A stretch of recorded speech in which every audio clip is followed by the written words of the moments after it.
Background বাজি যাব পাওঁ।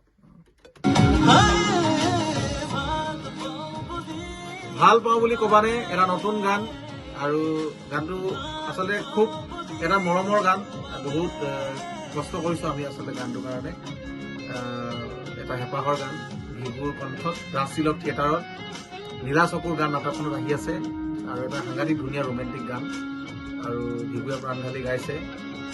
আশা কৰোঁ ৰাইজে ভাল পাব আৰু ভিগুৱে কেনেকুৱা লাগিলে নিজে ক'ব গানটোৰ বিষয়ে বিৰাট ধুনীয়া গান আচলতে অজয়দাৰ গানবিলাক বিৰাট ৰোমান্টিক থাকে আৰু মই ৰোমান্টিক গানবিলাকেই প্ৰায়ভাগে গাওঁ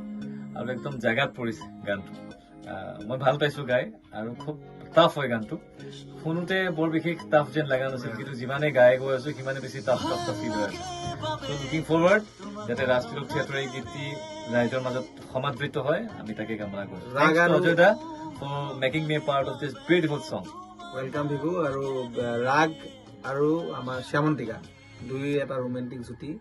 আৰু গানটোত তেওঁলোকে ধুনীয়া ৰোমাঞ্চিত কৰি তুলিব আৰু এইবাৰ ৰাজতিলক থিয়েটাৰত খুব ধুনীয়াকৈ এই গানটো উপস্থাপন কৰা হ'ব আৰু আমি আশা কৰিছোঁ যে ভিগু যোৱাবাৰ গান থিয়েটাৰত আদৰি লৈছিলে দুটা গান হিট হৈছে কৃষ্ণচূড়া আৰু ধুনীয়া আৰু এইবাৰ যেন ভাল পাবলৈ ক'বানে খুব ৰাইজে আদৰি ল'ব আশা কৰিছোঁ ধন্যবাদ